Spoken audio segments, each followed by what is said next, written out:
दोस्तों वाहिगुरु जी का खालसा वाहिगुरु जी की फ़तेह। मैं जयदीप सिंह आप सबके सामने फिर से अपनी एक नवी वीडियो के साथ हाजिर हूँ। तो आपने टॉपिक क्या है आज का वीडियो का वो थंबनेल और टाइटल देख के आप समझ ही गए होंगे कि आज अपन किसके ऊपर बात करने वाले हैं। तो दोस्तों आज अपन बात करने वाले हैं कि सिख धर्म में किरत का क्या महत्व है। किरत का मतलब है कि कर्म, हक हलाल की कमाई का, या अगर मैं सिंपल वर्ड में बोलूँ मेहनत का, अपने हाथ पैरों से की हुई मेहनत का क्या महत्व जो है वो सिख धर्म है। कि सिख धर्म में किरत करने को, हक हलाल की कमाई करने को क्या रुतबा दिया गया है, उसका क्या महत्व है, आज अपन ये जानेंगे। करने वाली बात है कि कई लोग जो है वो जो बंदा धार्मिक रहता है या जो बंदा अपने धर्म में परपक रहता है, या अगर मैं 10 बात की एक बात बोलूँ कि जो नौजवान सिख जो है अमृतधारी रहता है, अपने सिक्खी में परपक रहता है या अपने गुरु साहिबान की कही हुई बातों को पालन करता है, अपनी ज़िंदगी उन गुरु साहिबान के असूलों में जीता है, उसको जो उनके जो जान पहचान वाले रहेंगे या दूसरे लोग रहेंगे वो उस नौजवान को क्या बोलेंगे, बेवकूफ़ है तू पागल है, या तू कभी सक्सेस अपनी लाइफ में नहीं ले पाएगा। क्यों? क्योंकि तू सिक्खी में परपक है, तू अपने धर्म में परपक है। ऐसे लोग ये बोलते हैं। क्यों बोलते हैं? इनको ज्ञान नहीं होगा सिक्खी के बारे में। पर क्या सिक्खी ये कहती है कि अगर आप सिक्खी में परपक हो तो आप एक जगह चौकड़ा मार के सिर्फ ध्यान लगाने बैठ जाओ? सिक्खी इस चीज़ को बिल्कुल नहीं कहती कि आप सिर्फ चौकड़ा मार के ध्यान लगाओ। अगर सिक्खी को अपन डिफ़ाइन करेंगे दोस्तों, तो मेरे ख्याल से अपन उसको डिफ़ाइन नहीं कर पाएंगे। सिक्खी को बहुत एक ब्रॉड विषय है सिक्खी का, जिसके बारे में अपन बोलना चालू करेंगे, बताना चालू करेंगे, लिखना चालू करेंगे तो अपन को टाइम कम पड़ जाएगा, पेजेस कम पड़ जाएंगे उसके बारे में बताने के लिए और लिखने के लिए। तो सिक्खी को अपन एक वर्ड में या एक पेज में या एक लाइन में डिफ़ाइन करना इम्पॉसिबल है, क्योंकि गुरु साहब ने अपने खालसे को, अपने सिख पंथ को बहुत ऐसे बख्शिशें दी है, बहुत गुण दिए हैं खालसे पंथ को, जिसको अपन एक पेज या एक सेंटेंस में डिफ़ाइन नहीं कर सकते हैं। तो जो लोग सिख नौजवान को जो सिक्खी में परपक है उसको बुद्धू मानते हैं या उसको ये मानते हैं कि अपनी लाइफ में सक्सेस हासिल नहीं कर पाएगा, तो प्लीज़ वो इस वीडियो को देखें कि सिक्खी का क्या उसूल है, सिक्खी में परपक होने का मतलब क्या होता है। तो ये वीडियो वो लोग एंड तक देखिए बिना स्किप करें। तो आइए दोस्तों अपन अपनी वीडियो को आगे बढ़ाते हैं।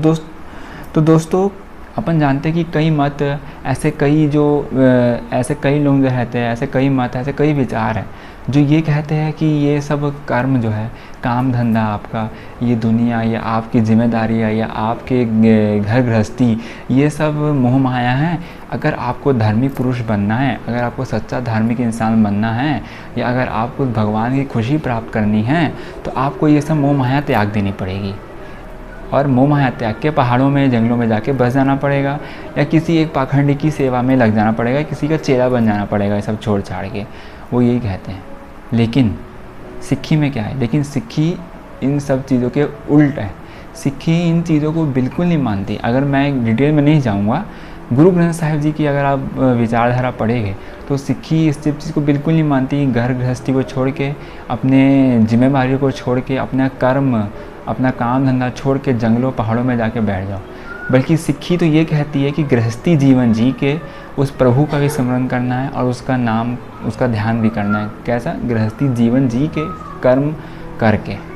सिक्खी इस चीज़ को बिल्कुल, इस पाखंड को, कर्म कांड को बिल्कुल नहीं मानती कि आप ये सब छोड़ छाड़ के चले जाइए। तो इसी के विरोध में, डंके की चोट में, श्री गुरु ग्रंथ साहिब जी के अंग नंबर माने की पेज नंबर 1245 में गुरु महाराज फरमाते हैं, गुर पीर सदाए मंगन जाए, ताकि मूल ना लगी आए पाए। इसमें महाराज कहते हैं कि जो लोग भिक्षु बन जाते हैं सब चीज़ों का त्याग करके, अपनी घर गृहस्थी का, अपनी जिम्मेदारियों का, अपने कर्म का तो त्याग करके अपने आप को भिक्षुक बना लेते हैं, या अपने आप को बहुत बड़ा महात्मा कह के अपने आप को संत कहते हैं। तो गुरु महाराज कहते हैं कि ऐसे लोग, जो इस टाइप के लोग जो है पाखंडवादी, कर्मकांडी है, इनसे जितना बचा जाए तो उतना अच्छा है। इनके जाल में आने से जितना बचा जाए तो अच्छा है, क्योंकि वो खुद भी ब्रेन वॉश्ड है और वो दूसरों का भी जो है वो ब्रेन वॉश करते हैं। तो गुरु महाराज यहाँ पे इनका सख्त खंडन करते हैं ऐसे लोगों का। तो दोस्तों गुरु नानक देव जी ने मूल मंत्र उच्चारण किया है। आपने अक्सर ही सुना होगा मूल मंत्र, एक ओंकार सतनाम कर्ता पुरख निर्भव निर्वैर, यही मूल मंत्र है जो गुरु नानक साहिब जी ने उच्चारण किया है।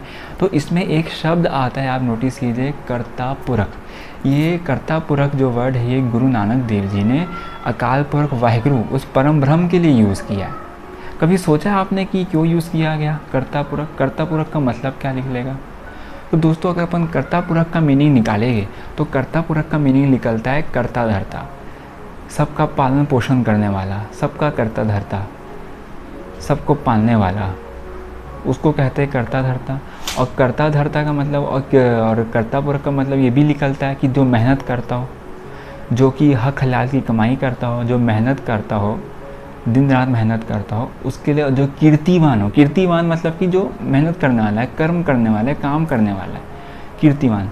तो उस अकाल पुरख वाहिगुरु को गुरु महाराज ने कर्ता पुरख भी कहा है, क्योंकि अकाल पुरख वाहिगुरु का भी अगर अपन उसको समझेंगे, उनके अकाल पुरख वाहिगुरु के गुण को, उनके गुणों के ऊपर विचार करेंगे, तो अकाल पुरख के बेअंत गुण हैं जिसको अपन गिन नहीं सकते। बेअंत गुण है, उसको अपन एक एक करके नहीं गिन सकते, लेकिन उन बेअंत गुणों में से एक गुण जो है वो कर्ता पुरख वाला भी गुण है, कीर्तिमान वाला भी गुण है। अब आप पूछोगे कैसे अकाल पुरख का कीर्तिमान वाला गुण है, कैसे अकाल पुरख जो है वो मेहनती है, कैसे अकाल पुरख जो काम कर रहा है? तो दोस्तों तीन चीज़ें जो इस ब्रह्मांड में, सृष्टि में युगों युगांतर से, करोड़ों अरबों खरबों सालों से चलती आ रही है। तीन चीज़ें कंटिन्यूसली। पहली जन्म है, दूसरा है विकास होना, और तीसरा है उसका मृत्यु। ये तीनों चीज़ें सृष्टि में जो है उस परम शक्ति के अनुसार जो है वो परम शक्ति द्वारा जो है ये चीज़ तीन चीज़ों में अरबों खरबों साल से, युगों युगांतर से जो है वो बिना रुके चली आ रही है। और ये सब चीज़ जो है वो उस अकाल पुरख वाहिगुरु की रजा के अंदर ही हो रहा है। तो इससे अपन को ये पता लगता है कि अकाल पुरख वाहिगुरु भी जो है वो कीर्तिमान है, उसी की रजा के अंदर ये तीनों काम चल रहे हैं। और अकाल पुरख वाहिगुरु कभी दिन या रात को नहीं देखता ये सब करने के लिए। अब कोई ऐसा कोई फिक्स टाइम है क्या? किसी की जन्म जो है सुबह के वक्त ही हो, या किसी का मृत्यु रात के वक्त ही हो, दोपहर के वक्त ही हो? तो अकाल पुरख दिन या रात नहीं देखता अपने कर्म के लिए, या वो कोई छुट्टी नहीं लेता। ये कंटिन्यूसली अरबों खरबों साल से चला आ रहा है। तो इसीलिए गुरु महाराज ने कर्ता पुरख का वर्ड यूज़ किया अकाल पुरख के लिए, क्योंकि अकाल पुरख का भी एक गुण जो है वो कीर्तिमान गुण है, जिसको कर्ता पुरख कहा गया। और दोस्तों हम इंसान जो है उसी अकाल पुरख का ही अंश है। तो ये गुण जो है कीर्तिमान वाला गुण, वो हमारे में भी होगा।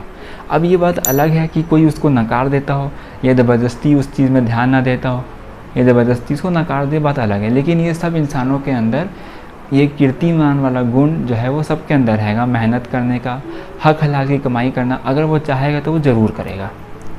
तो दोस्तों सिख धर्म में कर्म माने काम करना है, कर्म माने काम करना, कीर्त माने काम करना, या मैं बोलूँ हक हलाल की कमाई करना, ईमानदारी की कमाई करना, इसी को जो है वो कीर्त कहा गया है।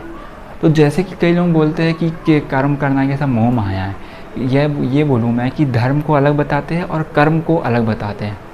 लेकिन सिक्किम में इसका उल्टा है। सिक्किम में धर्म और कर्म को एक ही बताया गया है, उन दोनों को मिला दिया गया है। सिक्किम में क्या किया गया है? धर्म को और कर्म को, या मैं बोलूँ धर्म को या कीर्त को, दोनों को मिला दिया गया है।